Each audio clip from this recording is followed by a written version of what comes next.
going hand in hand with our love of God with our whole heart, we conclude the second sentence of the confession with, "We have not loved our neighbors as ourselves."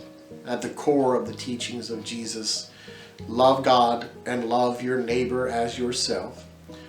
This is probably the most challenging. If I ask groups of people on retreat or in formation, what's the hardest teaching of Jesus to follow? It's love your neighbor as yourself, or love your enemy as yourself.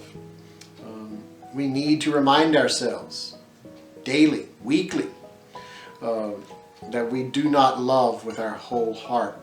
We do not love our neighbors as ourselves. Through our thoughts, through our words, through our deeds, we show that.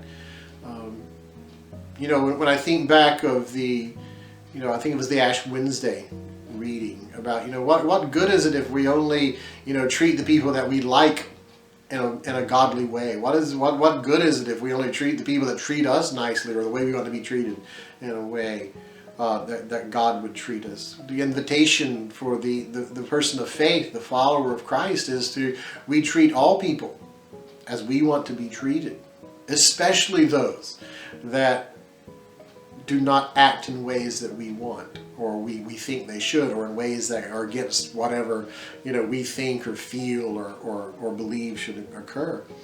We've not loved our neighbors as ourselves. It's probably one of the most challenging parts of the confession. It's one of the most challenging parts of following Christ, is to work to love others as we love ourselves.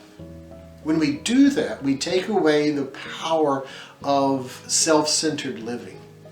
And we realize that we do not live for or by self alone, but for all of God's creation. Our brothers and sisters, creation in the broadest sense of the term. We conclude today the second sentence in the confession. We've not loved you, God, with our whole heart. We have not loved our neighbors as ourselves. So with the conclusion of this part, we're bringing up to a conclusion the focus of the confession that invites us to consider how we have sinned, how we have built walls between our relationship with God and ourselves. Thought, word, and deed, our actions, and then the absence of love, true godly love for God and godly love for neighbor and self.